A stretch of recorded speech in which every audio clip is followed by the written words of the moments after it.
Bonjour à tous et bienvenue dans votre magazine de société face au public sur Radio Côte d'Ivoire en direct et en public un samedi sur deux. Aujourd'hui, nous évoquerons la gestion et le fonctionnement des marchés en Côte d'Ivoire. Incendie, insalubrité, construction anarchique, quelle solution? Faites-nous part de vos remarques et de vos propositions par téléphone au 20 21 44 48 ou envoyez vos réactions et vos questions sur la page Facebook de Radio Côte d'Ivoire et RTI Info. La première partie de cette émission sera consacrée à la création et la construction des marchés, puis la gestion et le fonctionnement des marchés de Côte d'Ivoire. Nous donnerons aussi la parole au public présent dans la salle, Paul Amewe, qui pourra intervenir dans la seconde partie de l'émission, notamment pour interroger nos invités du jour. Il s'agit de Karim Sanogo, directeur général de la FENACI, la Fédération nationale des commerçants de Côte d'Ivoire. Bonjour et merci d'être présent. Bonjour Fatim. Nous sommes aussi accompagné de M. Kwasi Kofi Félix, dit KKF. Vous êtes un opérateur économique. Merci d'être présent, vous aussi. Merci, madame.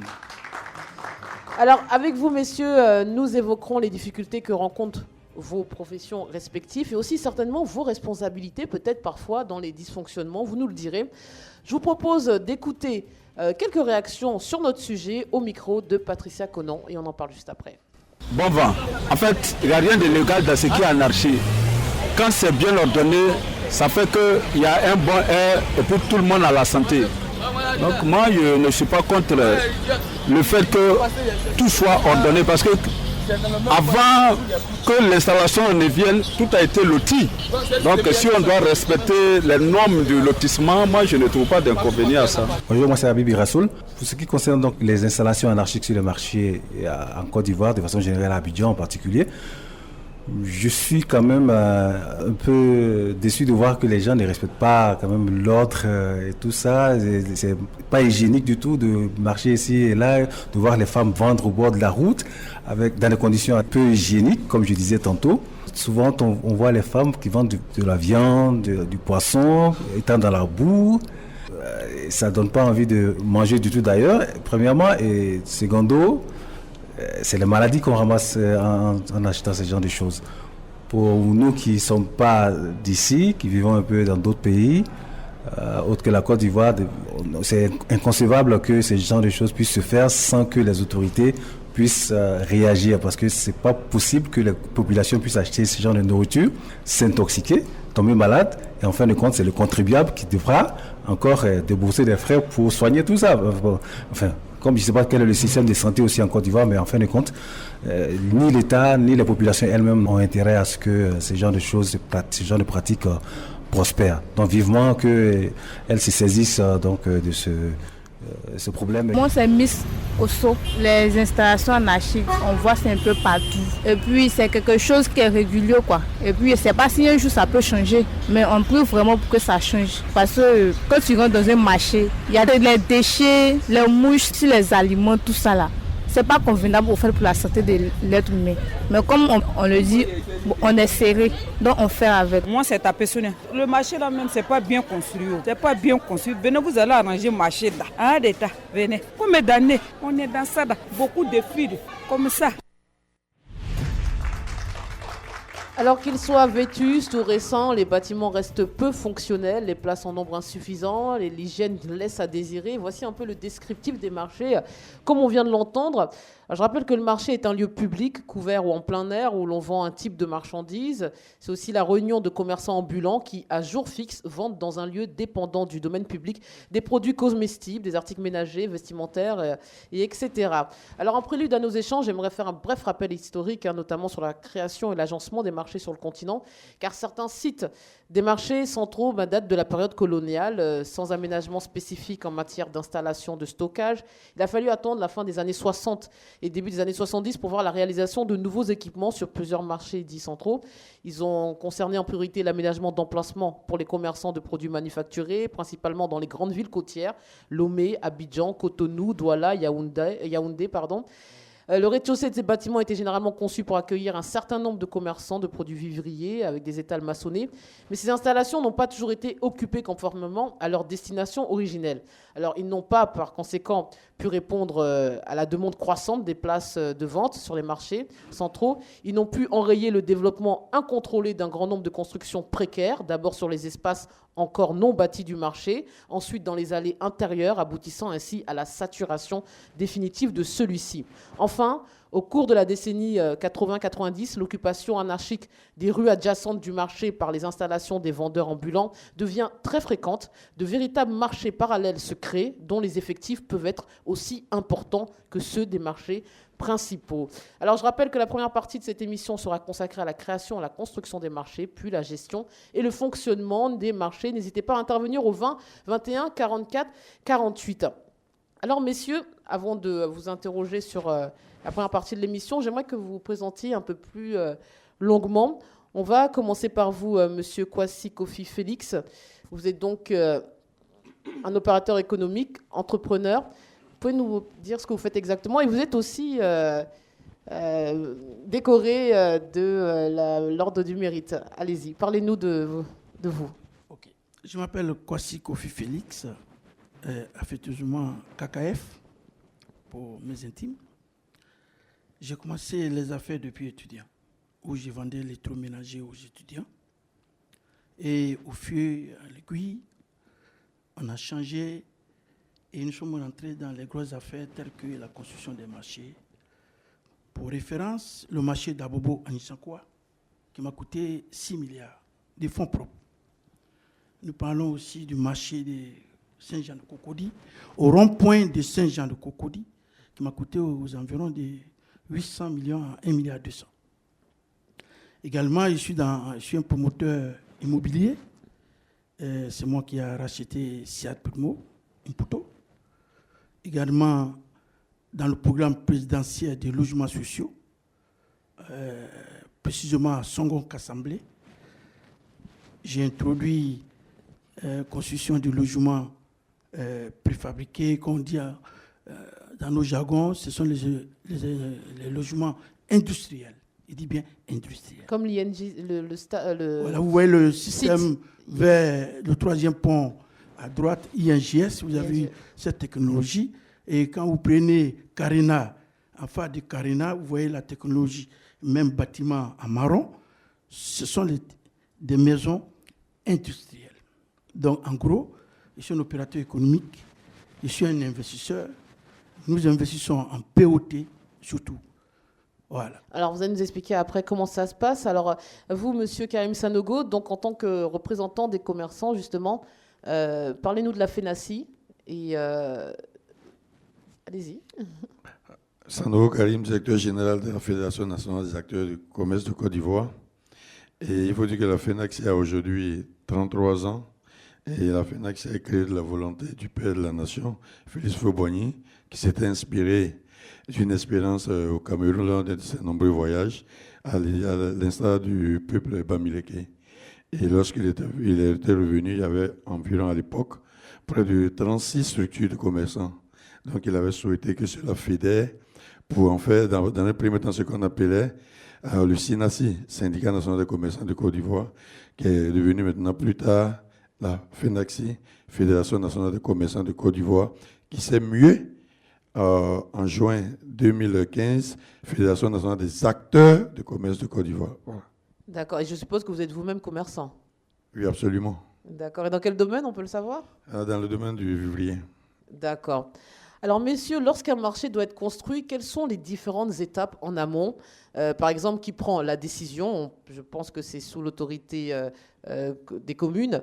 Et puis, à quel moment vous intervenez, vous, chacun, dans ce processus, c'est-à-dire M. KKF en tant qu'entrepreneur et vous, M. Sanogo, en tant que représentant des commerçants? Comment ça se passe? Expliquez-nous. Bon, tout d'abord, au niveau de construction des marchés, il y a 2 étapes. Il y a 2 types de marchés. D'abord, le marché est by amphithéotique. Qu'est-ce que ça dit? Madame, vous avez un terrain. Moi, j'ai un projet de construire un marché. Je sais que ce marché peut contenir plus de 5000 places. Et j'ai fait un calcul. Je me dis, bon, sur 20 ans, je peux rentrer dans mes fonds. Dans ces conditions-là, il n'y a pas d'appel d'offres. C'est-à-dire, c'est moi qui ai besoin de vous. Et donc, le délai est vraiment précis. Maintenant, deuxième étape, deuxième type de bail, c'est bail BOT. Build, Offer and Transfer. C'est-à-dire, vous construisez, vous gérez et vous rétrocédez à la personne. Je précise bien, dans ce cas-là, l'administrateur ou l'administration qui t'invite, il prend l'exemple, la mairie, c'est son projet à lui. Et il cherche un financier. Dans ce cas-là, il y a un appel d'offres. Mais vu l'urgence, il peut avoir appel d'offres restreint. Et vu très urgence, on peut te faire appel par le maire ou bien la mairie qui sollicite, puisque c'est un financement propre. D'accord. Vous parlez d'urgence, on y viendra tout à l'heure. Je suppose que les urgences, c'est quand il y a un marché qui a été incendié. C'est ça l'urgence généralement? Oui, en gros, quand il y a urgence, c'est quand le marché est brûlé et qu'il faut à tout prix, dans 2 à 3 mois, pouvoir maintenir les commerçants. Vous savez que les commerçants exercent leur métier sur la base de la durée. C'est-à-dire quoi? Plus vous êtes situé, vous êtes installé sur un marché pendant 3 ans, 4 ans, vous avez certaines clientèles. Alors que si vous laissez l'espace pendant 3 ans pour revenir, vous perdez votre clientèle. Tout à fait. Vous avez eu le temps de fidéliser la clientèle. Et, alors, à vous, M. Sanogo, quand, par exemple, une mairie, une commune veut installer un marché, comment elle rentre en contact avec les commerçants? Comment ça se passe? Bon, rarement, on rentre en contact avec les commerçants lorsque le marché est déjà passé avec un promoteur. Et souvent, c'est ce qui crée même des couacs. Parce qu'on a dit au moment de la conception, au moment même de passer peut-être le marché avec un promoteur, si des commerçants sont associés aux discussions, je pense qu'ils ont souvent des points de vue qu'ils donnent et ça permet même d'orienter même l'opérateur sur le genre de construction qu'il faut faire. Mais malheureusement, dans le cas spécifique, c'est après que les contrats soient déjà passés et on a besoin maintenant malheureusement des commerçants pour la partie commerciale, pour la mobilisation des commerçants pour aller peut-être prendre soit les places ou pas payer les pas de porte. C'est ce qui est regrettable en fait dans l'implantation des marchés. En amont, les commerçants ne sont pas associés dans la conception et puis la mise en œuvre de ces contrats. Donc vous intervenez que quand le marché est livré, construit, même bâti. pas livré, quand le contrat est déjà passé, au moment où le promoteur a besoin maintenant, puisque généralement quand les gens passent les contrats, quand les gens commencent les constructions, on veut en même temps que les commerçants commencent à s'acquitter déjà des places des magasins. Donc c'est en ce moment, malheureusement, qu'on a besoin des commerçants après que tout soit déjà conçu. On a besoin des commerçants, des structures de commerçants pour haranguer les commerçants maintenant, pour aller maintenant faire les réservations des places, moyennant naturellement de l'argent pour épauler le promoteur pendant qu'il est en train de réaliser son œuvre. Mais vous voulez dire que des fois, que vous êtes face à des marchés construits et vous avez des reproches à faire sur la construction? Vous vous rendez compte que ce n'est pas aux normes, ou vous vous rendez compte que l'espace n'est pas suffisant ou bien agencé? Oui, absolument. Il y a eu beaucoup de cas comme ça, où malheureusement, on se rend compte après peut-être que le plan soit déjà élaboré, que le plan soit déjà validé peut-être soit par le conseil municipal et le promoteur. On se rend compte que les choses sont déjà malheureusement exécutées, même s'il y a des choses à rattraper malheureusement. Souvent, ça demande encore peut-être beaucoup de retouches en ce qui concerne le promoteur. Alors, on va s'intéresser à l'aspect financier, hein, c'est le nerf de la guerre. Vous nous avez dit, M. KKF, que c'est votre investissement, votre argent personnel que vous mettez lors de la construction des marchés. Expliquez-nous ça, parce que ce sont des sommes conséquentes. Alors, au niveau de construction en BOT, c'est-à-dire la mairie ou bien l'administration qui vous contacte, lui vous dit simplement, j'ai besoin d'un marché d'une telle capacité, avec le service technique qui va évaluer le montant adéquat pour réaliser cette œuvre. Et à ce moment-là, lorsque vous êtes d'accord sur le montant, vous êtes tous d'accord, vous allez faire le plan, dont le plan a un coût, vous allez construire, financer et vous allez exploiter. Là, je précise une chose qui est très très importante pour nous tous et pour tout le monde. Le financement en BOT n'est pas lié au temps, la durée, mais plutôt lié au retour de l'investissement et la rémunération de l'investissement. Mais comme on ne peut pas vous donner un délai, jusqu'à ce que vous rentrez dans votre vos fonds, on vous donne un temps indicatif. On dit pendant 10 ans. Prenons un exemple concret. Par exemple, vous gérez le marché de Saint-Jean en Cocody, Oui, qui a lui aussi, il a subi un décarpissement. oui. Donc, la ville de Cocody vous a contacté, la commune de Cocody, en disant on a besoin d'un marché. Comment ça s'est passé? Alors, dans le cas de Cocody, là, je suis bien à l'aise de vous expliquer. C'est un bon exemple que nous allons prendre. Le marché de Cocody était détruit ou brûlé le 21 juin 2007. Et à la demande de Fenassi d'alors, Doucouré Vazmana, qui était le président, m'a contacté pour dire Cocody, le marché de Cocody est brûlé. On sait que Cocody est le cœur d'Abidjan. Et Abidjan est le cœur de la Côte d'Ivoire. Donc, il va falloir trouver les moyens. Il veut quelqu'un qui ne veut pas attendre l'entrée de pas de porte avant de réaliser. Mais quelqu'un qui a ses moyens et qui met ses moyens en place pour réaliser rapidement, pour que dans 3 mois, les eaux puissent rentrer. Alors, dans ce cas-là, il n'y a pas eu un appel d'offres. Et vous parlez des cas d'urgence. Donc, on va se mettre en contact avec la mairie et nous signons les engagements et nous nous mettons à l'œuvre pour réaliser le marché. Alors, ce marché, vous l'avez reconstruit en combien de temps? Oui, ça dépend du type du marché. Ce marché que j'ai construit à Cocody, on n'avait que 2 mois à 3 mois pour réaliser. Mais ces délais si courts ne sont pas dangereux parce qu'on parlera de la sécurité après. Très bien. Tout dépend des moyens. Si vous avez les moyens adéquats, même si on vous demande de construire quelque chose de 6 mois, vous pouvez le faire en 4 mois. Tout est question d'argent. C'est une question de moyens et question de type de logement et type de marché plutôt. Parce que si vous devrez construire des poteaux de 100 carrés, pour constituer un poteau, il faut attendre peut-être 3 semaines ou 4 semaines. Donc, c'est le type de marché, par rapport au type de marché et par rapport aux moyens que vous disposez.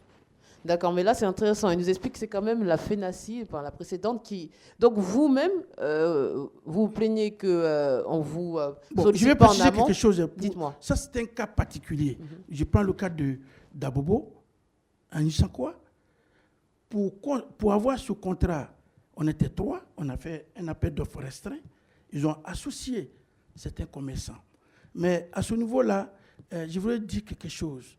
Vous savez, on est dans un pays où il y a plusieurs syndicats.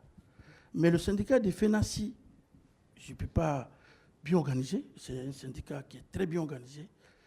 Et souvent, ceux-là, peut-être, dès le départ, ils ne sont pas associés. Dans chaque quartier, il y a un syndicat d'un marché. Donc, ils vont prendre ceux-là.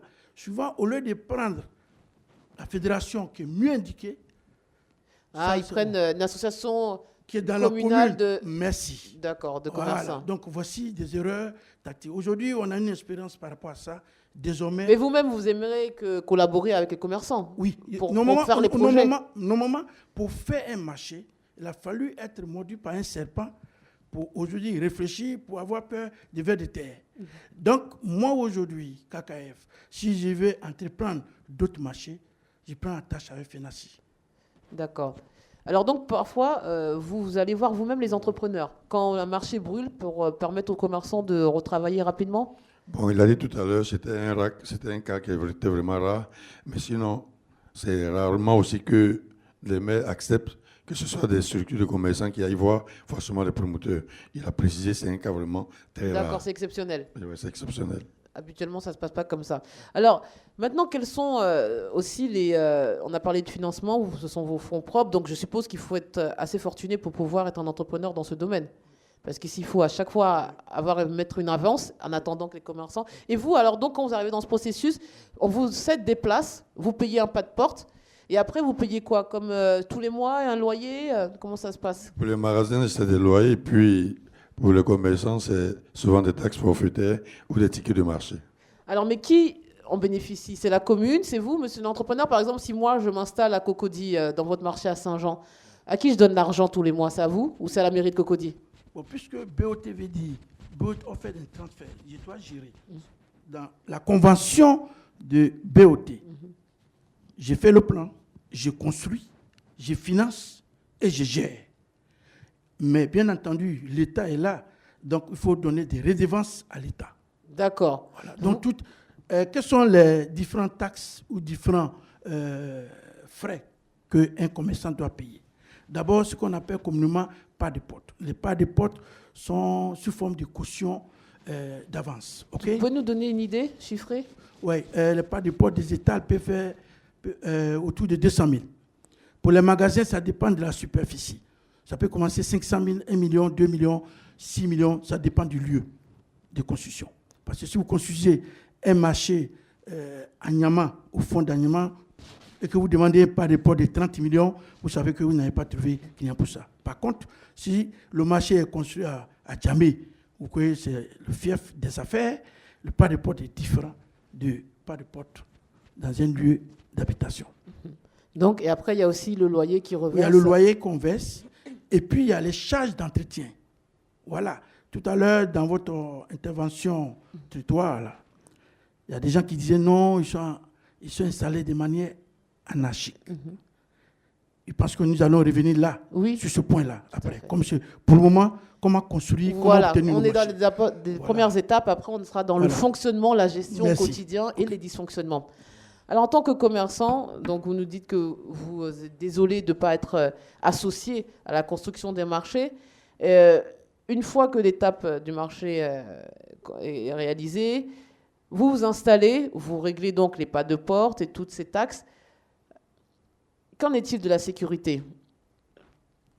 Bon, la sécurité, naturellement, c'est des éléments qui sont contenus dans le contrat qui est passé entre la mairie et puis le promoteur. Bon, mais malheureusement, il faut dire que ce n'est pas respecté aussi à 100% à telle enseigne que vous verrez aujourd'hui dans plusieurs marchés, sinon la quasi-totalité même des marchés, vous verrez que c'est des commerçants eux-mêmes qui sont obligés de s'organiser, soit avoir des structures de sécurité pour veiller, comme on appelle, à la sécurité sur ces espaces commerciaux. Pourquoi? Pour leur propre sécurité physique ou pour leurs biens? Bon, il y a les biens, puis il y a de l'argent, il y a de la liquidité. Il y a les biens, puis il y a les personnes aussi. Voilà. Mais alors maintenant, il y a la sécurité, bien sûr, des personnes, des biens, mais aussi en termes d'incendie. Est-ce que, parce que parfois, c'est vrai qu'on ne sait pas d'où proviennent les incendies, mais on a l'impression que peut-être les produits, la manière dont les commerçants rangent leurs étals, est-ce que ça ne peut pas, des fois, avoir un rôle dans ces drames? Bon. Est-ce qu'il n'y a aucune responsabilité des commerçants? Ça, je ne peux pas répondre par l'affirmative, parce qu'il faut dire que malheureusement aussi, dans le cas aussi des incendies, il faut dire rarement aussi malheureusement les enquêtes ont abouti. Sinon, je pense que quand il y a des incendies, on nous a toujours dit qu'il y a des enquêtes, mais rarement on nous a donné les résultats aussi de ces enquêtes pour savoir si c'est des installations anarchiques ou bien si c'est des incendies criminels aussi. Donc, ce qui fait qu'aujourd'hui, à chaud, c'est difficile de dire forcément que les commerçants sont raisonnables. C'est clair que si les enquêtes aboutissaient, il va de soi que dans certains cas, c'est sûr que peut-être ça doit être aussi de la faute peut-être des commerçants, puisque souvent, on s'est rendu compte que ce par moment, souvent, il y a des bouteilles de gaz qui foisonnent dans les marchés, il y a des installations anarchiques, et souvent même, au niveau même de l'électricité, puisqu'il y a eu un cas tout récemment, où on s'est rendu compte qu'il y avait, l'incendie était en train de partir d'une lumière. Heureusement, il y avait encore des personnes dans ces marchés, donc ça a vite été circonscrit. Donc, vous dites qu'il y a quand même de la négligence. On peut supposer qu'il y a la négligence. Oui, on peut supposer qu'il y a de la négligence par moment. Allez-y. Voilà. Au niveau de la gestion, je vous disais que dans notre cas, en BOT, c'est nous qui prenons la gestion. Donc, la gestion prend en compte le gardiennage. La gestion prend en compte l'assurance, même des marchandises de nos clients. Alors, si le marché est privé, il est bien organisé. Mais si le marché n'est pas privé et qui est laissé dans la main de tout le monde, vous comprendrez que c'est ça de forme anarchique. Donc vous dites que ça joue, le fait que ce soit un marché entretenu par un promoteur privé. Oui, tout est sécurisé. Par les autorités.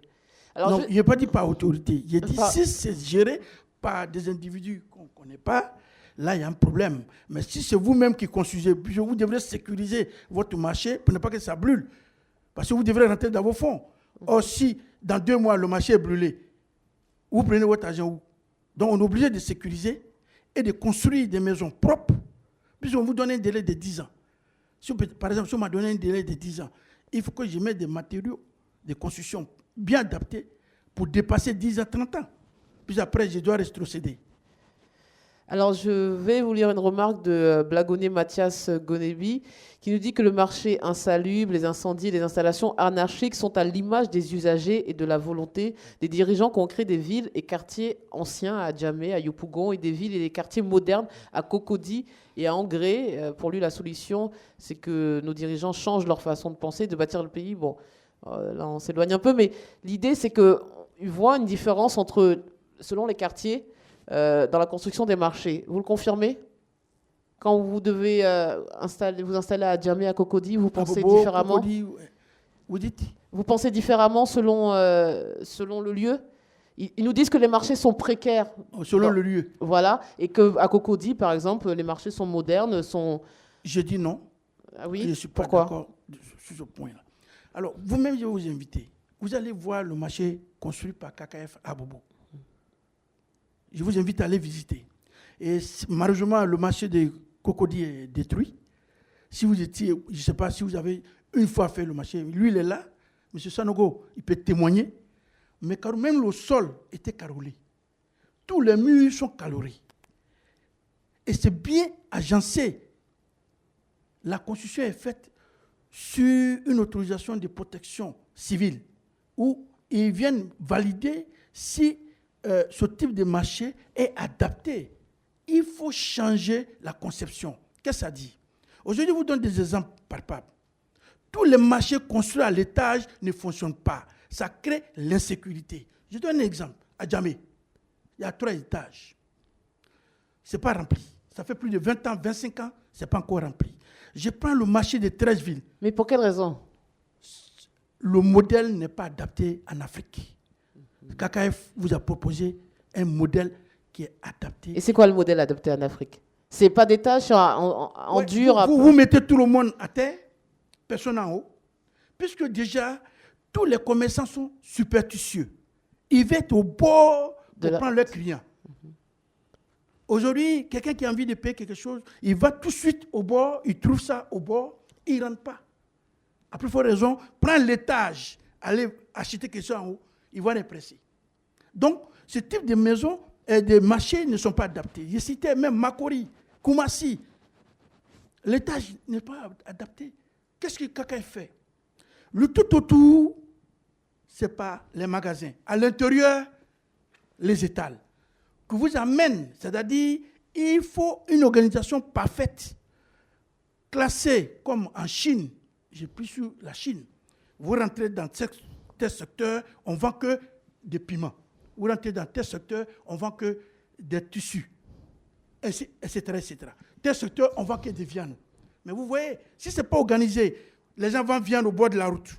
Alors que vous devrez créer un secteur où on vend que des viandes. On parle là de l'hygiène avec les histoires de bord. Alors, je reviens à la réaction du DG de la FENACI.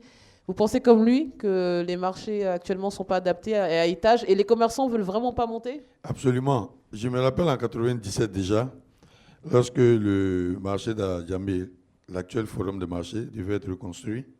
Je vous ai dit d'entrée d'ailleurs que les choses sont conçues sans qu'on associe les commerçants.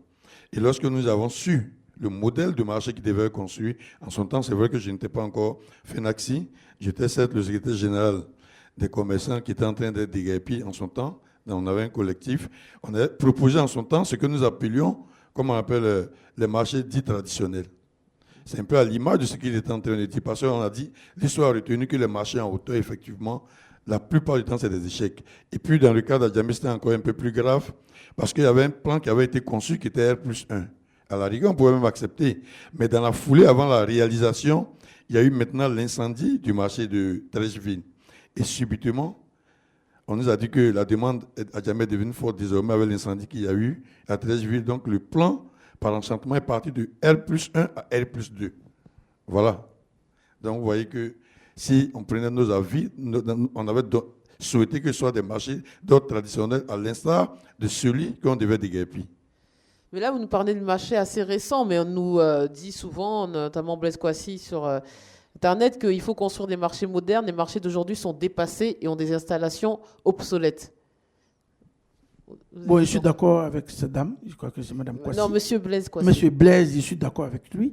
Et c'est pour cela que nous avons introduit un nouveau système de construction des marchés adapté aux Ivoiriens et adapté aux Africains. Vous savez, les Africains, ils sont toujours pressés de faire leurs achats. Donc, il faut les mettre dans un lieu où, même pour rigoler un peu, on peut voir tout le monde. Dès que vous rentrez, vous voyez tout le monde. On voit tout le monde. Vous allez voir ça, le marché d'Abobo. Ça ne sent pas d'odeur des marchés. C'est bien aéré. Vous voyez tout le monde. Et l'hygiène est respectée? L'hygiène est respectée. Bien sûr, l'hygiène est respectée puisque nous, on fait payer les charges et que nous nettoyons. On doit nettoyer. On doit refaire les peintures lorsqu'il faut. Puis c'est géré d'une manière privée. Oui, mais là, on va dire c'est un peu la cosmétique. Oui. Mais maintenant, en profondeur, est-ce qu'il y a une traçabilité au niveau de l'hygiène, des produits? Comment ça se passe? Quand un commerçant, je parle des commerçants pour l'alimentaire, hein. Quand ils s'installent sur le marché, quelles sont les précautions qu'ils prennent? Parce qu'on nous dit souvent qu'il y a des problèmes d'hygiène. Adam, dans le micro-trottoir, parlait des mouches. Tout à l'heure, M. KKF nous parlait de gens qui vendaient en bord de route. Comment ça se passe? Bon, je dirais que malheureusement, dans le cas actuel, je plutôt prendre toujours l'exemple sur le forum de marché d'Adjamé. Et dans l'ancienne conception, le marché était effectivement lavé pratiquement 1 à 2 fois par semaine.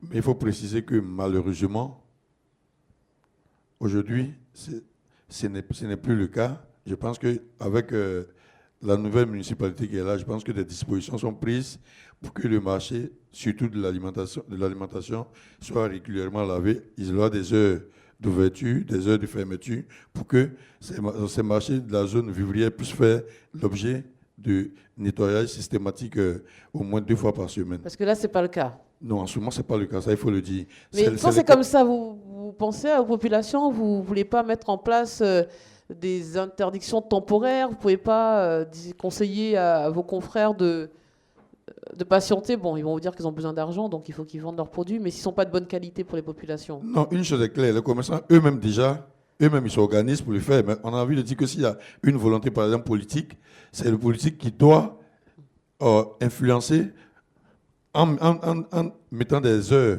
forcément de fermeture pour que ce soit une obligation.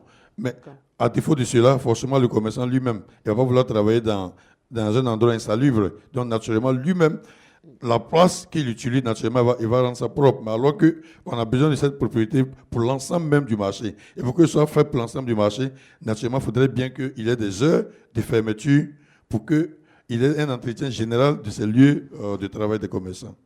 D'accord. Alors, on va, avant d'attaquer, bien sûr, le fonctionnement au quotidien des marchés, on va relancer le numéro de téléphone. Vous pouvez bien sûr nous joindre au 20 21 44 48, autant pour moi, 20 21 44 48, je répète, pour échanger avec nos invités, poser vos questions. N'hésitez pas. Alors, je disais qu'avant d'attaquer la deuxième partie qui concerne donc le fonctionnement au quotidien, j'aimerais qu'on parle notamment des dysfonctionnements. Et il y en a plein. On a parlé des incendies, on parle de l'hygiène. Et régulièrement, on doit faire face à des incendies. Je vous propose d'écouter un reportage de Tiemoko Dirasuba sur l'incendie ravageur qui s'est déclenché dans la nuit du dimanche 29 au lundi 30 décembre dernier au marché de la Riviera Palmeraie. Les flammes ont emporté tous les hangars et les tables de ce marché. Plusieurs magasins ont subi la fureur des flammes dont on ignore l'origine. Écoutez. Il était 1h du matin quand les flammes se sont emparées du marché de la Riviera Palmeraie. Un marché qui comporte des dizaines de magasins dont la plupart sont partis en fumée comme nous le confirme ici Gel Kouassi, commerçante au marché de la Riviera Palmeraie. J'ai une de mes voisines, elle vend les viandes fumées. C'est elle qui a appelé, je décroche sur le portable. Elle dit maman, le marché là est brûlé. J'ai dit quoi, le marché là est brûlé?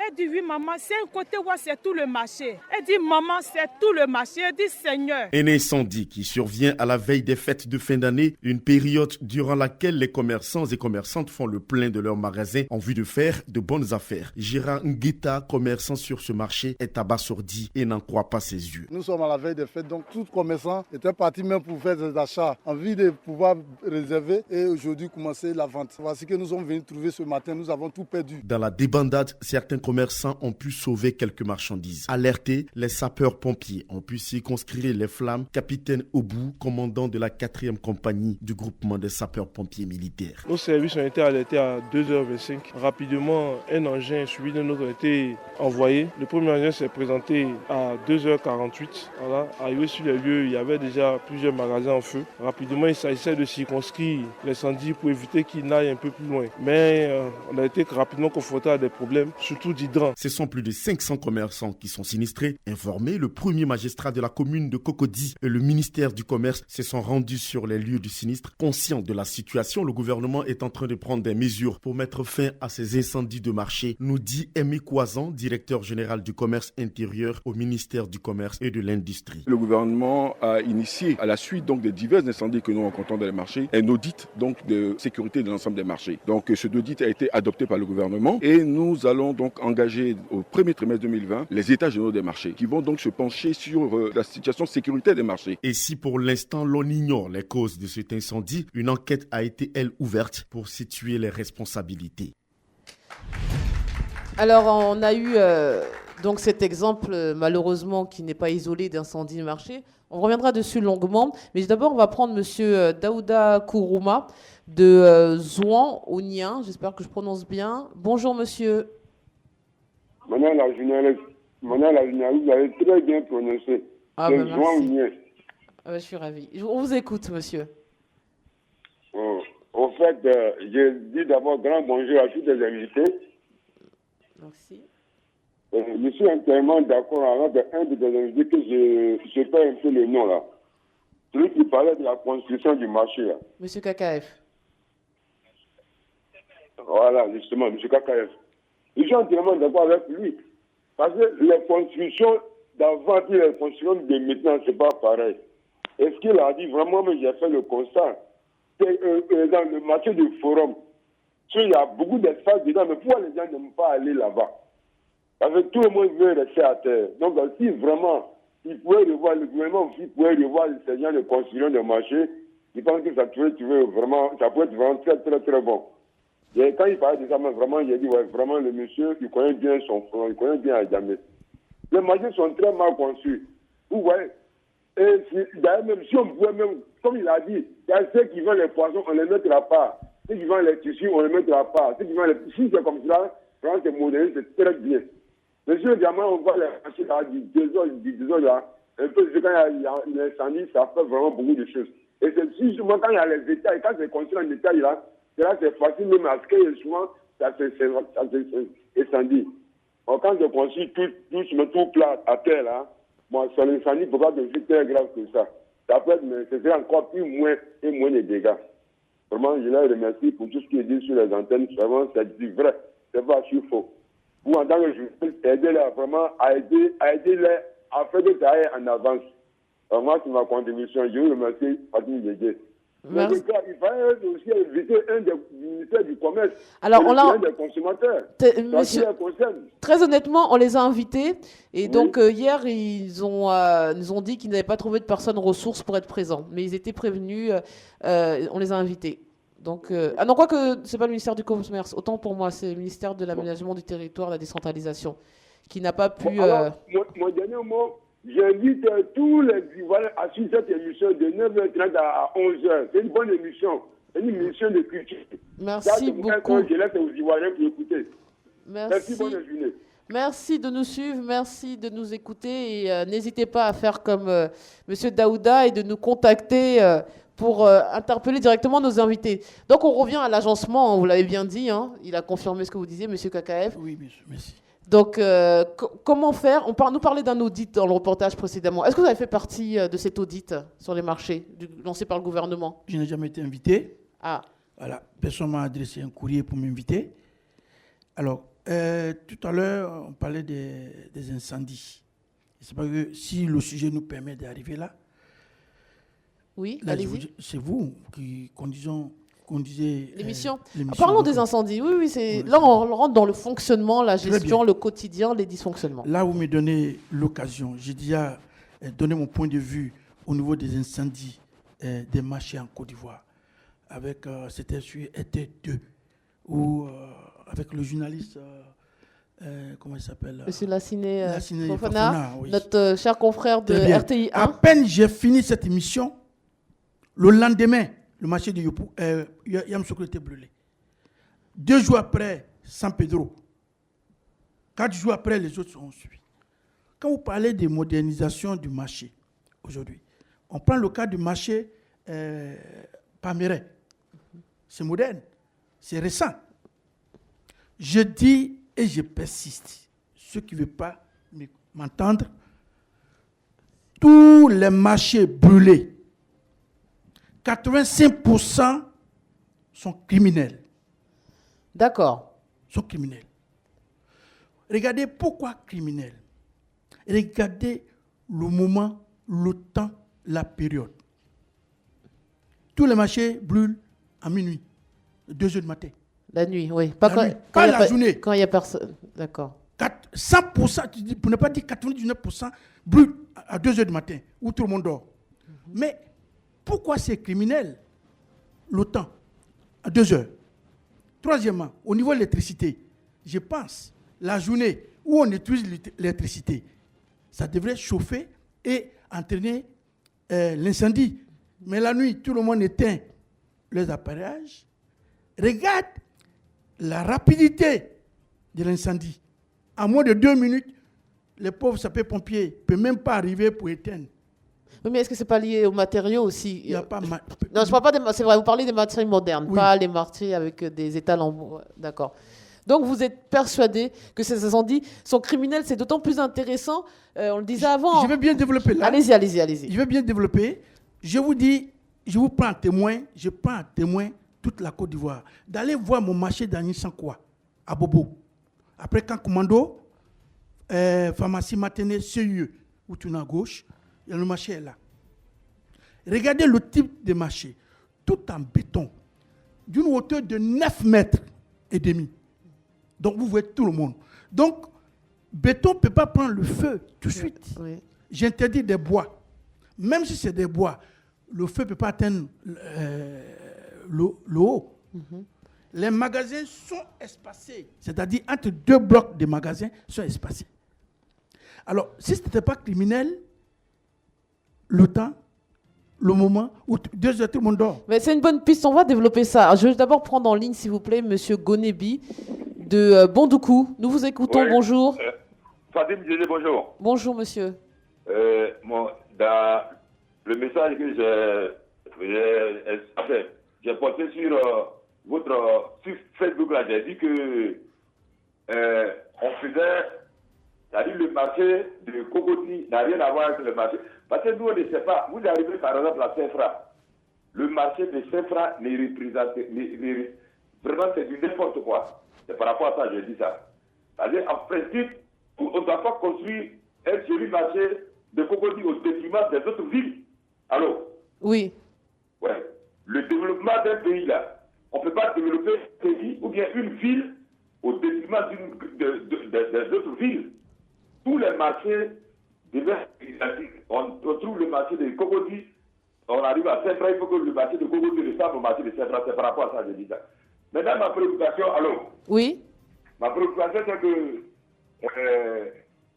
quel est le coût des places que les femmes occupent dans le marché? Parce qu'on m'a dit que on m'a dit que la place au marché, c'est 500 000 francs par place. Vraiment, c'est extrêmement cher pour le revenu moyen. C'est un peu ma préoccupation.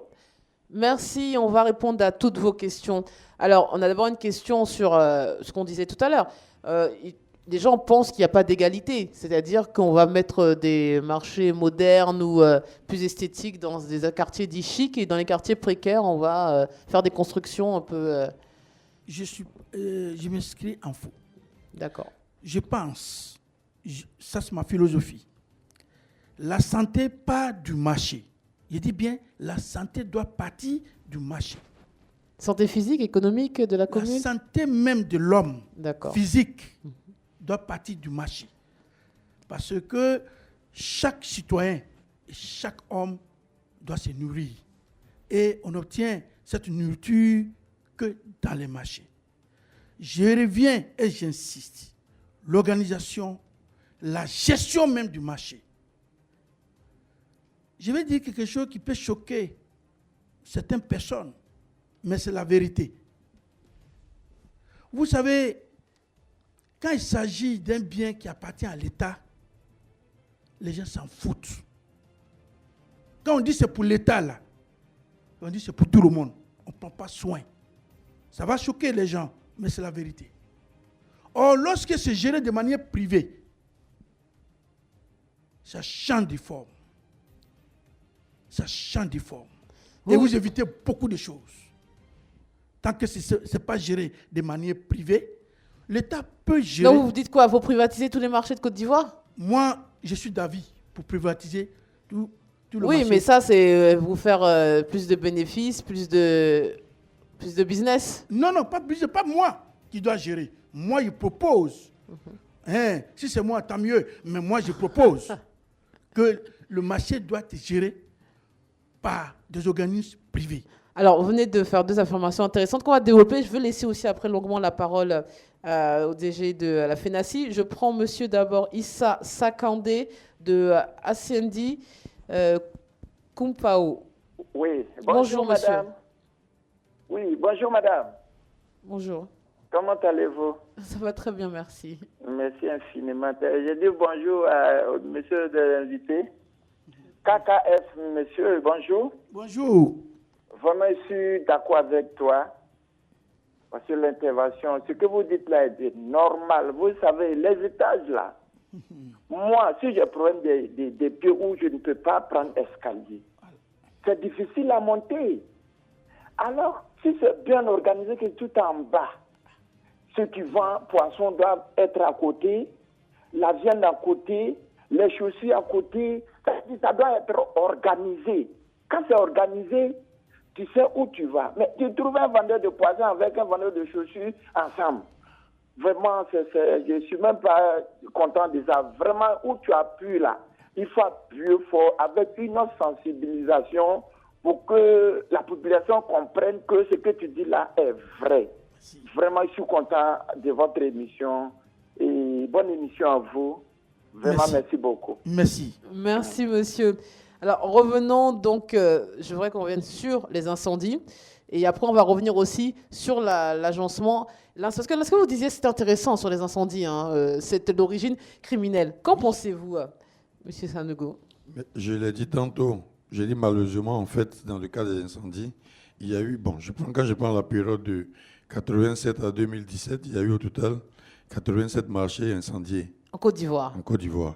J'ai même pas ajouté, même la Palmeraie, tout récemment, je n'ai pas ajouté.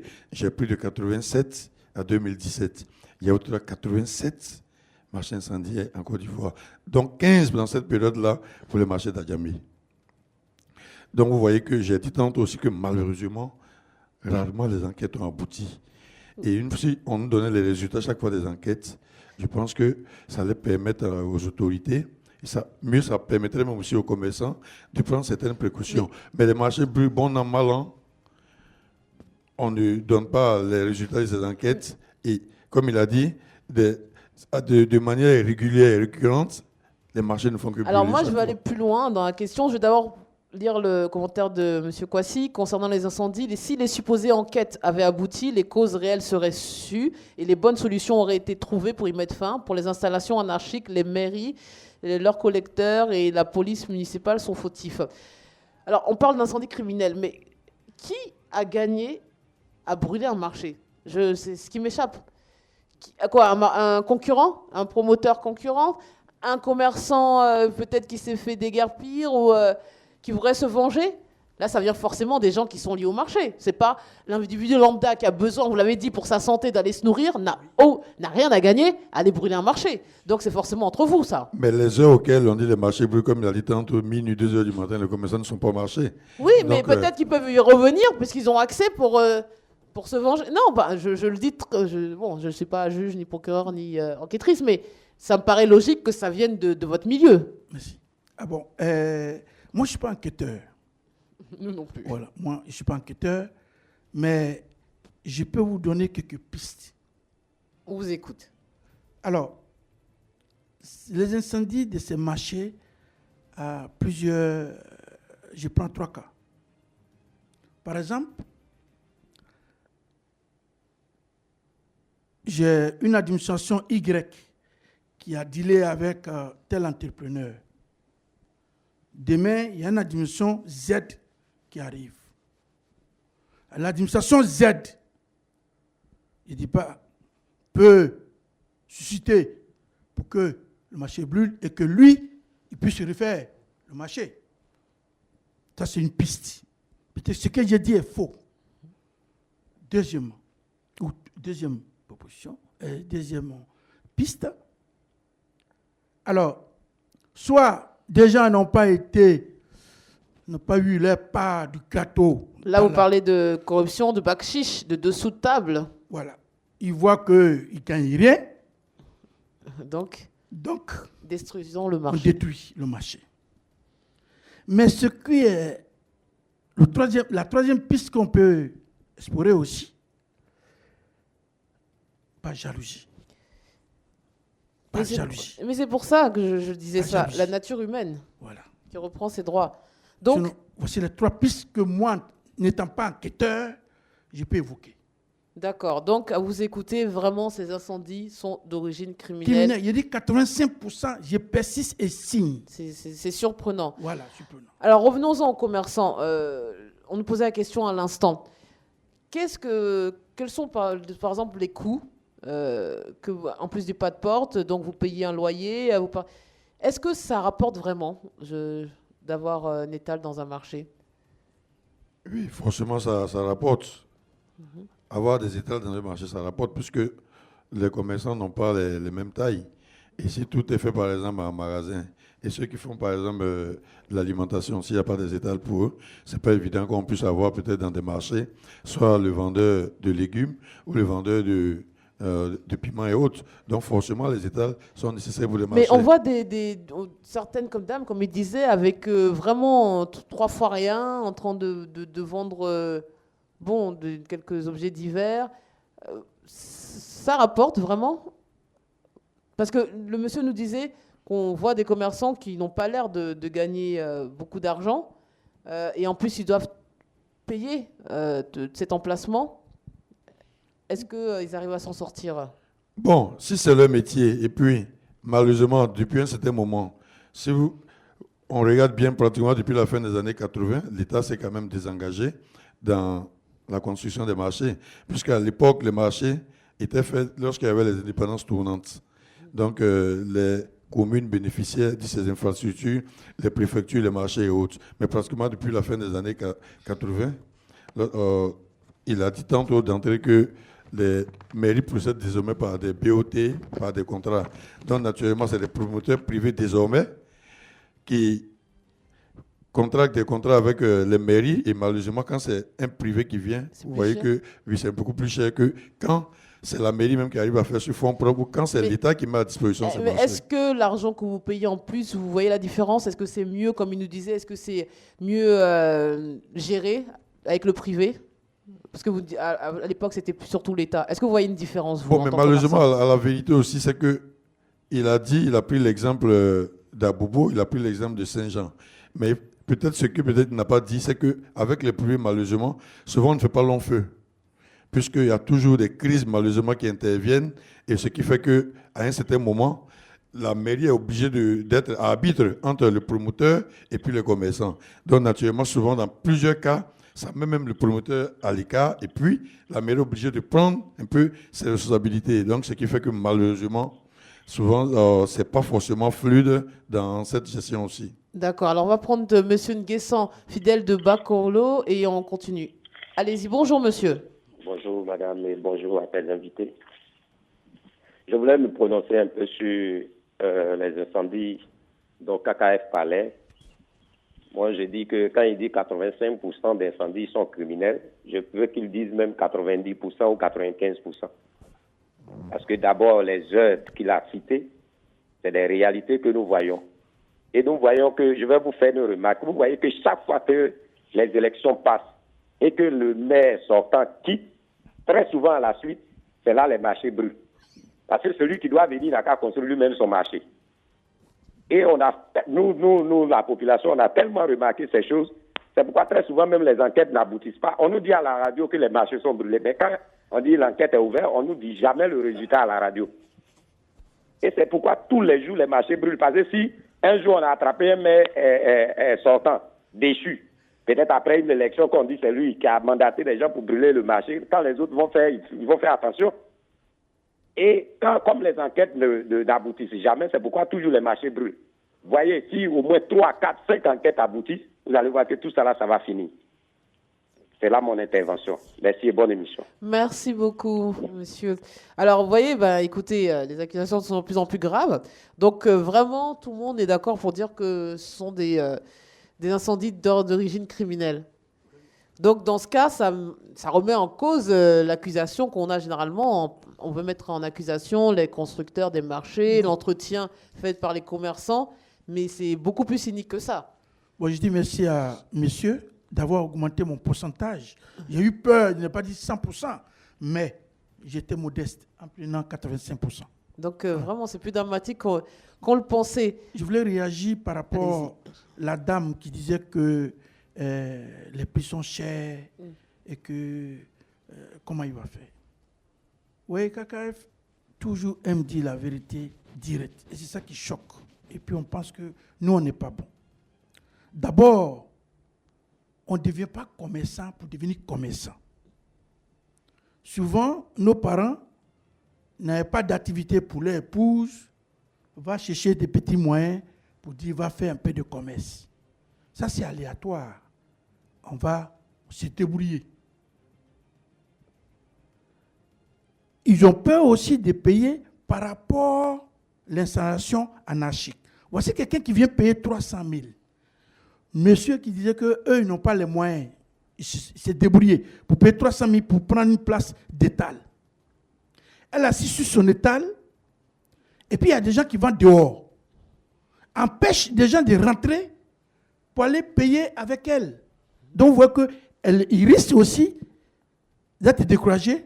Et son investissement n'aura pas, il ne peut pas retrouver son fonds d'investissement et avoir des bénéfices même pour réaliser.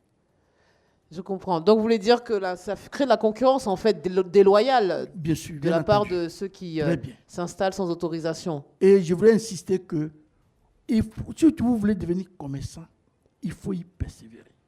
Pour réussir en affaires, je donne la clé à mes frères. Il faut avoir 3 grandes étapes. Première étape, avoir crainte de Dieu, avoir foi en Dieu, avoir foi en soi-même. Deuxième étape, la persévérance, la volonté et le courage. Et troisième étape, être ambitieux, certes, mais être sérieux et humble. Voici les caractéristiques. J'espère que tout le monde a pris note. On vous écoute, on passe le micro dans la salle. Bonjour monsieur, présentez-vous. Oui, bonjour madame Fatim Guégué, je me nomme Zou Gervais, le président des auditeurs de Radio Côte d'Ivoire. Je voulais saluer M. Kwasi Kofi Félix, KKF, et saluer M. Karim Sanogo. Bon, moi, j'ai 3 préoccupations. D'abord, la première s'adresse à M. KKF et les 2 autres préoccupations s'adressent à M. Karim Sanogo. D'abord, je voulais dire infiniment merci à M. KKF pour son expertise qu'il apporte aux populations. Et lui dire aussi merci parce que ce matin, il est très explicite. Il arrive à bien nous expliquer toutes ces questions que vous lui posez, que les auditeurs lui posent. Maintenant, ça préoccupe à la préoccupation qui s'adresse à lui. Je veux savoir, celui qui fait la maquette pour la construction des marchés, je veux savoir s'il associe les sapeurs-pompiers. Je pose la question parce que le marché de Ouassaka, par exemple, il n'y a pas de bouche d'incendie. Et je sais qu'en Côte d'Ivoire, ici, il y a beaucoup de marchés, là où il n'y a pas de bouche d'incendie. C'est pour ça que je pose cette question. Maintenant, la première question qui s'adresse à M. Karim Sanogo, dans ses propos, il a dit que pendant la construction des marchés, la FENACSI n'est pas associée. Donc, je veux savoir, est-ce que la FENACSI mène des actions dans ce sens-là auprès des mairies, des différentes mairies, pour pouvoir être associées désormais lorsqu'il y a la construction des marchés? Maintenant, la seconde préoccupation s'adresse à lui. Nous savons, dans nos marchés, quand nous passons, concernant l'électricité, il y a des installations anarchiques. Moi, je le vois. Et je sais que M. Sanogo voit toutes ces installations anarchiques. Mais est-ce qu'il fait de la sensibilisation? Parce que certainement, c'est les commerçants eux-mêmes qui le font. Donc, je veux savoir, est-ce qu'il fait de la sensibilisation pour que ces commerçants arrêtent ces installations anarchiques pour éviter des incendies? Merci à vous et très bonne émission. Merci beaucoup, Monsieur Gervais, pour ces questions. Je vais en profiter pour en rajouter une troisième, messieurs, comme ça le panier sera plein. De Monsieur Kwaku Eugène, qui nous appelle Dabobo, avocatier. Bonjour, nous vous écoutons. Bonjour, Madame Fatim. Bonjour. Et bonjour à tous vos techniciens sur le plateau. Merci. Bon, pour cette même émission, plusieurs séances ont été organisées et je dis les mêmes choses. Ma position reste la même. Bon, par rapport aux émissions passées, j'avais dit que ce problème d'insécurité dans les marchés sont liés à plusieurs facteurs, dont les plans de construction et la non-mise en place des équipes de sécurité permanentes. Bon, je reviens sur le premier point. Au moins, l'État ou les concepteurs qui font le travail, enfin les plans, ne doivent pas construire les marchés sur des sites trop fréquentés, comme sur les voies publiques. Je prends le cas du marché des forums d'Adjamé. Vous voyez, si ces forums n'étaient pas construits sur la grande voirie, les commerçants n'allaient pas trop poser de problèmes comme on le voit actuellement. Donc, le monsieur qui a dit, monsieur KKF, qui a dit que on ne doit pas construire les marchés en immeuble, je suis d'accord avec lui. Parce que nos mentalités ne s'y prêtent pas. Donc, le deuxième grand point que je développe, c'est que, conformément aux dispositions qui sont prises par l'État dans le fonctionnement des grandes sociétés qui emploient de nombreux travailleurs, il y a une loi qui réglemente cette situation de sécurité. Donc, qu'on met dans le cahier des charges, qu'on impose que les constructeurs ou les gestionnaires des marchés mettent en place des petites équipes que j'appelle des équipiers qui vont gérer le côté sécuritaire. C'est-à-dire pendant la journée comme pendant la nuit, en surveillant tous les mouvements des personnes suspectes et les dénoncer à la police municipale ou même à la police de l'État pour qu'on mette la main sur ces personnes suspectes-là. Et empêcher la nuit que toute personne, quel que soit son statut, accède au marché. Dans ces conditions, je pense que, avec une clôture bien appropriée de sécurité, avec des barbelés sur la clôture, je pense qu'en grande partie, ce problème de sécurité dans les marchés trouvera une solution. Sinon, on va tourner en rond et toujours il y a des personnes de mauvaise foi qui vont jeter les fumées et autres, qui jettent quand ils finissent de fumer, les mégots. Et tout ça, là, vous voyez ça. Alors, on ne sait pas qui a brûlé et on va mener des enquêtes quand on trouve la personne. Merci beaucoup pour votre contribution. Voici mes propositions que je fais toujours. Merci. Je vous remercie. Alors, on va commencer par les questions de M. Gervais dans la salle. Oui, allez-y. Merci, M. Gervais. Alors, sur votre question, sur la question que vous avez posée, si on associait sapeurs-pompiers, ils pensent qu'il y a un service de protection civile qui vient, qui valide. Normalement, si vous faites un marché dans les normes, c'est eux qui valident avant même que vous ne construisiez le marché. Et pendant la construction, ils viennent voir, ils vérifient. Donc, il y a un organisme de sapeurs-pompiers qui veille à la protection. Et je voudrais profiter, parce que le monsieur qui a parlé de il faut sécurité.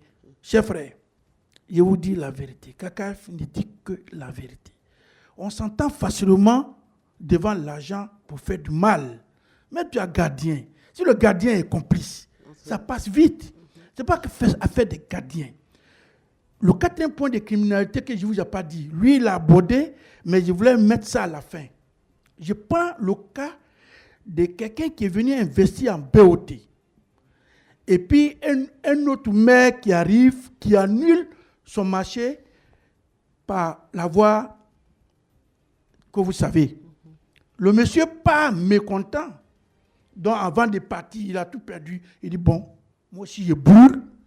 Et puis, je m'en vais. Il finit de brûler. Il prend son vol, il est parti. Quel gardien vous allez prendre? Vous parlez d'anarchie. C'est encore quelqu'un va vous dire la vérité. Même CIE. Le gars, CIE place bien les compteurs. Vous allez voir des voisins qui vont venir prendre des fils pour aller voler pour accorder. Pour accorder. On ne peut pas régler tout ça puisque c'est la mentalité de nos frères. Ils aiment la facilité. Ils veulent tout ce qui est facile. Si vous mettez même marbre sur un mur à Bobo ou dans une commune, peu importe, vous allez voir que le marbre sera plus marbre, peut-être sera goudron.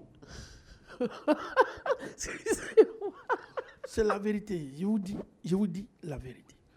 Par rapport à la gestion, on revient puisque vous parlez de gestion. J'ai dit, si c'est géré, vous voyez quelqu'un qui vient, qui construit, qui investit son argent. Au moment où ils veulent faire un investissement, il te prend comme un roi. Quand tu as fini de construire, le bien est là, on te prend comme un boy. À la limite, un gars qui est chassé de son bien, quel regard il va avoir sur ce marché? On va brûler pour que tout le monde paie? C'est la vérité. Vous n'avez pas besoin de gardiens pour ça. Donc, merci. Vous nous dépeignez une triste réalité. Donc, c'est vraiment une histoire de mœurs, de mentalité, d'état d'esprit, bien plus qu'une histoire d'équipement. Bien sûr. Donc c'est pas gagné alors, puisqu'il en faut du temps. Je voudrais quand même que M. Sanogo réponde aux questions de M. Gervais. Ok. Gervais, s'il est déjà... Ouais, s'il est d'accord, voilà. D'accord, je dis oui. D'accord, Gervais, merci pour tes questions assez pertinentes. Il a parlé tout à l'heure du fait qu'on se plaint qu'à l'origine, nous ne sommes pas pris en compte dans la conception et dans la passation des marchés pour la construction. Depuis pratiquement 2013, je dirais que nous avons même organisé le premier forum des commerçants de Côte d'Ivoire, Sofitel, dans lequel, dans les 60 recommandations que nous avons fait sortir, c'était inscrit en bonne position sur la prise en compte de l'avis de la FENACSI dans la conception et l'implantation des marchés.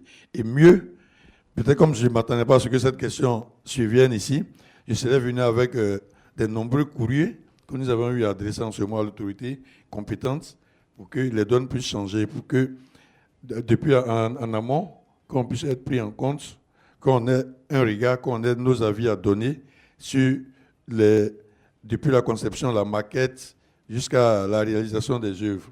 Donc, vraiment, nous attelons à ça.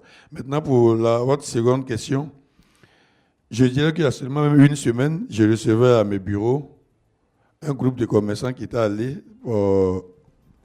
pour demander notre appui auprès de la mairie pour avoir des compteurs sur un bloc des espaces commerciaux qu'ils utilisent. Et nous avons facilité même auprès de la mairie, et la mairie nous a permis d'avoir d'abord le sécurel, et puis ensuite le compteur a suivi. Donc, c'est pour vous dire qu'au niveau des installations anarchiques, depuis quelques années aussi, nous sommes à la tâche. La preuve aujourd'hui, quand vous allez prendre, j'ai beaucoup parlé de l'exemple d'Adjamé, quand vous allez aller aujourd'hui dans les marchés, Black Market et même le forum de marché, vous verrez qu'en termes au niveau des blocs des commerçants, désormais, il y a des compteurs qui sont pour chaque bloc, à telle enseigne que ce n'est plus peut-être un compteur qui va servir peut-être 1 millier de commerçants, mais c'est fait maintenant par bloc et puis c'est fait de manière intelligente avec la CIE elle-même. Merci. Donc, merci pour ces réponses. On poursuit notre échange, toujours sur les marchés. Je vous redonne le numéro de téléphone, le 20 21 44 48, pour intervenir, réagir, poser vos questions. On parlait de sécurité, d'incendie. Je veux qu'on revienne sur l'hygiène quand même. Et puis cette concurrence déloyale des commerçants qui viennent s'installer. Déjà, vous, entre commerçants, comment vous vivez ça ? Quand vous voyez des commerçants s'installer en bas de route et qui ne payent rien et qui ont des clients, hein, parce que les gens viennent à eux aussi. Comment vous le vivez et comment ça se passe entre vous ? Bon, souffrez encore que je vous dise que c'était encore malheureusement une question de volonté politique. Aujourd'hui, je prends l'exemple d'Adjamé, toujours. Le forum, lorsque le forum avait été construit, enfin la construction a commencé en 1997 pour être livré en 2001, dans le cahier de charge, c'était dit par exemple qu'à 500 mètres de la bâtisse, il ne devait pas avoir de petits commerçants dans les rues. Malheureusement, ça n'a pas été le cas. C'est pour cela qu'il faut féliciter le nouveau maire d'Adjamé, même si, par derrière, c'est mon patron, mais il faut le féliciter pour l'œuvre gigantesque qu'il est en train de faire. Je prends l'exemple, le boulevard Nanguia-Brogoa. Aujourd'hui, depuis pratiquement le mois d'août, c'est un vieux souvenir. Donc, je pense que... Mais c'est quoi ? Il faut des déguerpissements ? Mais il faut des déguerpissements.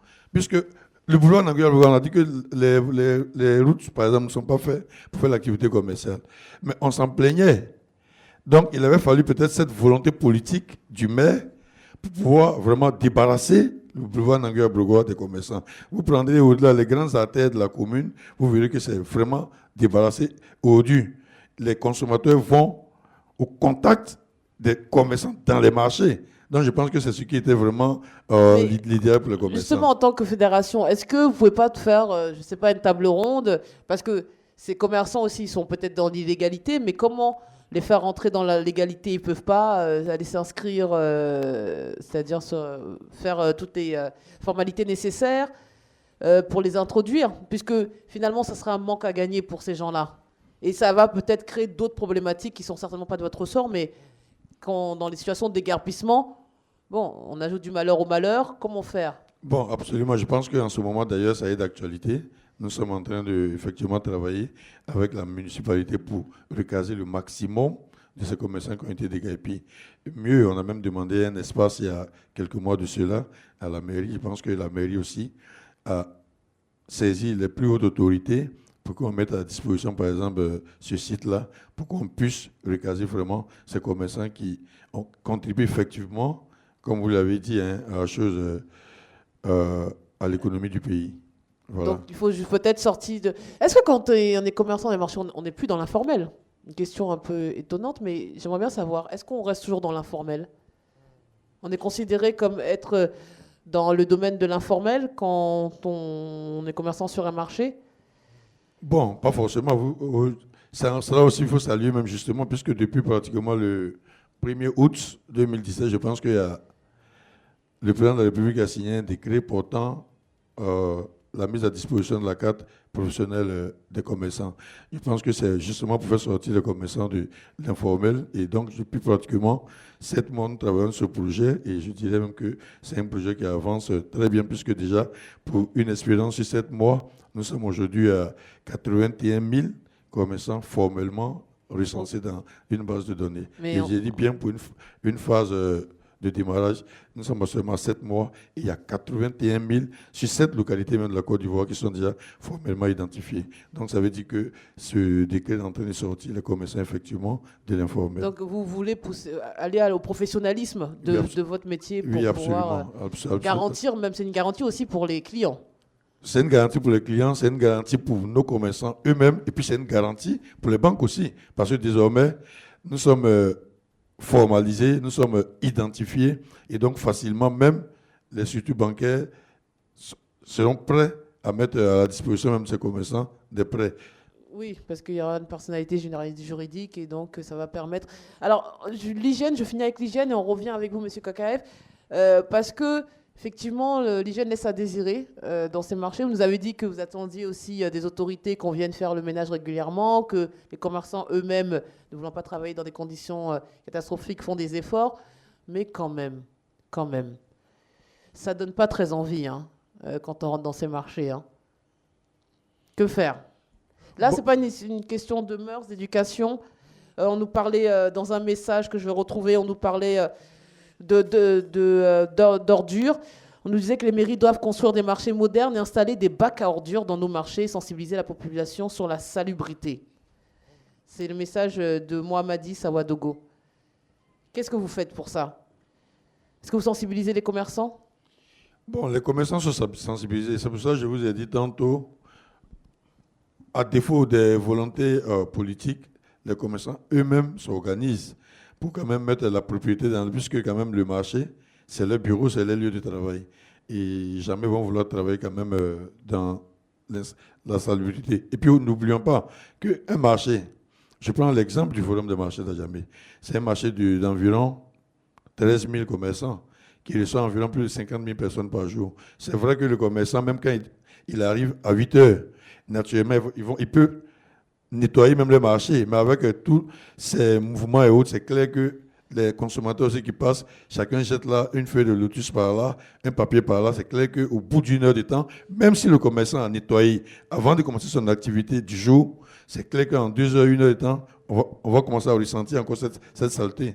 Donc, ça rejoint ce que vous disiez, c'est vraiment une question de mentalité, de mœurs. On va prendre Bakayoko Abou de Fondessou, dans la région de Touba. Nous vous écoutons. Ah, j'ai mis, mes excuses, j'ai mis peut-être trop de temps à vous prendre, donc il a dû raccrocher entre-temps. Nous écoutons, M. Kakaev, vous voulez réagir ? Ok, je voulais réagir au niveau de salubrité, au niveau de l'hygiène et tout ça. Je vous ai dit notre philosophie que la santé doit partir du marché. Il faut avoir cette philosophie. Mais moi, je ne fais pas de la politique. Mais peut-être qu'il y a prononcé le mot politique, mais sans faire de la politique. Il y a une volonté politique de la mairie, puisque les maires, je dis bien puisque les maires laissent cette anarchie s'installer. Pour une raison politique, peut-être électorale. Ils n'osent pas les dégager. Sinon, est-ce que c'est toujours la solution, le déguerpissement ? Madame, vous avez fait un marché, les places sont bien définies. On dit rentrez dans le marché pour faire votre commerce. Ça, ce n'est pas une équation amère. Ce n'est pas une équation amère. Mais on laisse les gens s'installer. Bon, s'ils les poussent, ils les chassent, demain, ils ne vont pas me voter. Peut-être. C'est tout. On ne peut pas construire un marché. C'est pour ça que je dis, vous parlez d'hygiène. L'hygiène va avec l'organisation du marché. Exemple, chez moi à Bobo. On a le secteur des viandes en box, tout est carrelé. On a le secteur des poissons, donc ils sont ensemble.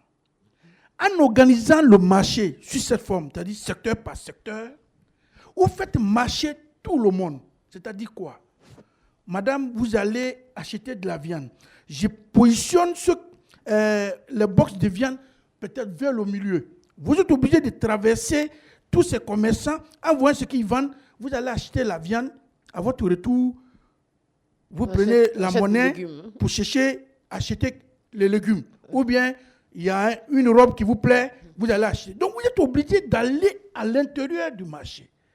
Mais si vous les laissez dehors, dedans, ne fonctionne pas, c'est mal géré, personne ne prend en compte la propreté, personne ne prend en compte le nettoyage. Et c'est un manque à gagner aussi pour vous en tant qu'entrepreneur. Il vaut mieux que ces commerçants soient installés dans le marché, payent leur loyer. Et tout le monde gagne. Ouais. La mairie pourrait mettre les taxes de 200 francs ou bien le ticket de 100 francs facilement. Mais s'ils n'ont pas cette volonté, peur de perdre leur électorat, qu'est-ce que vous voulez qu'on fasse, madame? Donc en fait, nous sommes face à une situation que tout le monde sait. Tout le monde est responsable de ça. C'est ce que je Et puis, comme je vous j'entends. disais, tous les commerçants sont superstitieux. Tous les clients, ils aiment la facilité. Il va rester au bord dans sa voiture, il dit apporte-moi la bouteille d'eau qui est là. Au lieu de bien garer, il prend le temps d'y rentrer. C'est parce qu'on laisse les gens vendre au bord que lui aussi, il profite de cette facilité pour faire ses achats. Parfois même au bord de l'autoroute, quand on va à Bassam, c'est totalement dangereux et inconscient. Merci. Vous voyez, donc ce manque de volonté politique. Si en prononçant le mot politique, quelqu'un fait politique, c'est pas de ça qu'il s'agit. OK? Donc il faut que tout le monde, en partant du maire, prenne ses responsabilités. Voici le site du marché. Tout le monde doit être à l'intérieur, pas à l'extérieur. Mais un maire, c'est le premier magistrat de la commune. Il a la police, s'il y a une gendarmerie, brigade, il a la brigade. Il peut utiliser ces deux formes. Il est encore aujourd'hui autorisé à avoir police municipale. Ils peuvent amener tout le monde à rester à l'intérieur du marché. Et donc, toutes les saletés seront dans le marché. Or, quand ils vont au bord, on salue notre ville. On salue notre ville et nos voies. Alors tenez, bon, vous ne pouvez pas parler à la place de votre président de la FENACI, le maire d'Adjamé, mais est-ce que justement d'avoir une double casquette comme celle-là, ça peut faciliter ou pas l'organisation des marchés? Parce que là, on suppose que le marché d'Adjamé va devenir exceptionnel, puisqu'on a le président des commerçants qui est aussi à la tête de la mairie. À l'écouter, il y a beaucoup de limitations politiques. Dans ce qui vient de dire tout à l'heure, c'est en cela qu'il faut féliciter donc justement le maire d'Adjamé en tant que président de la FENACI. Puisque qui sont ceux qui l'ont déguerpi sur le boulevard Nangueur Pourquoi? C'est lui-même, c'est même membre. Donc vous voyez que ça veut dire qu'il ne mélange pas sa fonction régalienne avec sa fonction de président de la FENACI. Sinon,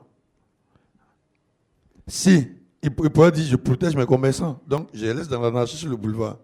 Il n'a pas regardé ça à la déguerpi. Oui, mais est-ce qu'il y a deux catégories de commerçants? Il y a ceux qui appartiennent à notre fédération et puis il y a les autres. Là, ils ont déguerpi des membres de la FENACI? Bon, pour nous, a priori, puisque la FENACI, c'est la plus grande fêtière de commerçants de Côte d'Ivoire, et puis surtout dans la commune d'Adjamé, on se dit que tous se reconnaissent naturellement de la FENACI. Voilà, donc on se dit aussi que peut-être nous sommes victimes aussi. Voilà, oui, donc, mais on n'aime pas faire des humeurs sans casser des yeux, puisque c'est dans le programme du maire, le désengorgement du boulevard et des grandes artères. Et je pense qu'il n'a pas regardé sa fonction de président de la FENACI, il a plutôt regardé sa fonction du maire pour qui la population a voté pour mettre sur l'autre, et il a fait. Et donc il va continuer dans cette lancée? Mais absolument. Donc c'est ce que je disais à l'instant, le marché d'Adjamé, on est tous impatients de voir ce qu'il va en faire. Bon, je pense que aujourd'hui, quand vous regardez même la plupart des marchés d'Adjamé, je pense que tout est en train de prendre une nouvelle allure. Donc, ça veut dire que le maire est en train de vraiment surtout mettre sa marque sur les marchés en les débarrassant de tout ce qui, tous les mots pour lesquels les gens critiquaient avant ce marché. Donc, je pense que le maire, il est sur la voie en train de vraiment réhabiliter les espaces commerciaux. Bon, en parlant des maires, donc j'imagine que M. KKF, à chaque élection municipale, votre téléphone ne cesse de sonner. À l'approche des élections, à la fin, à l'annonce des résultats? Oui, bien sûr. Bon, à ce niveau-là, comme je disais, souvent, les conventions signées avec les mairies, puisque l'État, la mairie est une membrane de l'État. Oui, décentralisation. Décentralisation. Du coup, s'ils ne respectent pas le contenu, même quand nous signons la convention de BOT, c'est mentionné que dans un rayon de temps, il ne doit pas avoir une commercialisation autour. Mais quand vous avez fini, comme je vous disais, au départ, vous cherchez comme un roi. Quand c'est fait, personne ne joue pas son rôle, puisque c'est écrit dans le contrat. En fait, c'est à la commune de vous garantir. Merci. D'accord, un espace libre autour du marché. Dans un rayon de 300 mètres, souvent 500. Il y a d'autres qui mettent jusqu'à 1 km 500. Donc, ils ne tiennent pas leurs promesses. Ils ne tiennent pas leurs promesses. Dès lors que tout le monde dans la rue, le marché est là et il n'est pas rempli. Mais donc, vous, ça suppose que votre délai dans ce type de contrat s'élargit si vous ne rentrez pas dans vos frais. Voilà, très bien. Aujourd'hui, je pense que il faut qu'on définisse et que chacun comprenne le sens du BOT. Surtout les maires. Je dis bien les maires. Le BOT là, on ne fait pas un investissement en BOT à pète. Jamais. Je prends un cas du pont, 3e pont. Je ne sais pas ce qui se passe, mais c'est en BOT. Si on vous dit c'est 30 ans, si 30 ans n'est pas rentré dans ces fonds, on doit prolonger. Et puis, ce que les maires ne respectent pas, par exemple, je vous disais en BOT, le projet n'est pas à moi. C'est le projet appartient à la mairie. Donc la mairie qui sait que chaque année, voici ce que tu peux gagner, 10 millions par an. Mais si l'année arrive que 10 millions, vous n'avez pas eu 10 millions, dans le fonds de BOT, la mairie devrait contribuer pour atteindre les 10 millions. Mais je devrais reverser, mais oui, elle ne respecte pas non plus cette règle. Donc la durée qu'on vous a donnée est un délai indicatif. Aujourd'hui, j'ai une expérience. Si on vous donne 10 ans, tout nouveau marché se remplit 7 ans pour certains. Donc si on vous a donné 10 ans, il faut 7 ans, 8 ans pour remplir ton marché. Mais comment est-ce possible, M. Sanogo? On n'a pas des commerçants qui cherchent des sites? Ils vont attendre 7 ans, 8 ans pour aller prendre des emplacements dans un marché? Comment est-ce possible? Bon, je dirais aussi que ça dépend peut-être de la zone. Hein. Je n'ai pas fini, puis vous m'avez pris. D'accord. Donc, il y a le facteur indicatif qui est la durée, qui est 10 ans. Mais dans ces facteurs, il y a des effets. C'est-à-dire, le lieu de construction de ce marché, ça peut être un lieu dortoir, un lieu dans la zone industrielle, et puis un lieu commercial. Or, si vous partez construire à Bobo, dans mon cas, l'autre disait, il faut, pour qu'on construise des marchés UP. Non, moi, un marché doit être propre pour tout le monde. Il ne doit pas être Cocody à part ou à Bobo à part. Mais quand vous construisez ce type de marché à Bobo, c'est un quartier dortoir. Et tous ceux qui font du grand commerce dorment là-bas et ils font commerce à Djamé. Donc vous voyez que d'accord, ils là, pas. Ouais. Ils vont prendre, ce sont les femmes qui sont à la maison qui ne font rien, que leur mari ou leur frère vient en aide en prenant un espace pour les aider à se débrouiller. Pendant ce temps, toi, ton investissement est mort. Je comprends. Pas maintenant, la durée, quand il parle de la durée, dépend du lieu. Quand il parle de la durée aussi, ça dépend de la durée de construction. Les commerçants, c'est une question d'habitude. Vous faites du commerce, Radio Côte d'Ivoire, ici. Si on vous dit, mettez-vous à plus de 2 km d'ici, après 2 ans, vous avez votre clientèle là-bas. Quand on vous dit de revenir ici, là, vous n'êtes pas prêt à revenir. Voilà le problème. Et là aussi, c'est la volonté politique du maire. Il ne va pas chercher ceux-là pour revenir. Il va faire tout pour que ce marché précaire-là reste précaire. Alors que vous avez un marché moderne. Non, mais on entend bien. Donc, vous comprenez ce que je dis? Oui, on marche sur la tête, beaucoup d'incohérences. Je pars sur la base que nous qui sommes des promoteurs en BOT, tout promoteur qu'on dit opérateur économique, est-ce que vous comprenez pourquoi on dit opérateur économique? Parce que nous utilisons les symboles tels que l'addition, la multiplication. Prenons le cas de Abobo. Il y a 6 000 candidats et il y a 6 000 clients. Je viens. 1 minute, madame. Je suis lancé dans mon explication. 6 000 clients qui font du commerce. Ces 6 000 là, chacun a une famille de 3 personnes. Vous voyez qu'on multiplie leur suivi. Quand on a le bénéfice, on va diviser nos bénéfices, donner une partie à l'État. L'État aussi va payer les fonctionnaires, va faire les routes. Donc un opérateur économique, c'est quelqu'un qui utilise ces symboles, plus, moins, diviser, multiplication. Donc normalement, on devrait nous respecter. On devrait avoir appui pour nous couvrir. Et ce qui n'est pas le cas à vous écouter. En tout cas, merci pour toutes ces explications très claires, pour votre franchise. Hein, et vraiment, ça fait plaisir. C'est la fin de cette émission. Messieurs, donc merci de votre contribution. Merci, chers auditeurs, de nous avoir suivis. Et merci à vous, cher public, d'avoir fait le déplacement. Merci à toute l'équipe, à Patricia Conan, à Yao Kwasi, à la réalisation Hervé Mona Nguessan, à la technique Valentin Kwasi. Et avec nous aussi, notre chère Stéphanie Kwasi. Décidément, ils sont en famille. Non, je plaisante. Allez, bonne suite des programmes sur Radio Côte d'Ivoire et rendez-vous dans 15 jours. Excellent week-end. Merci à tous et merci infiniment, messieurs.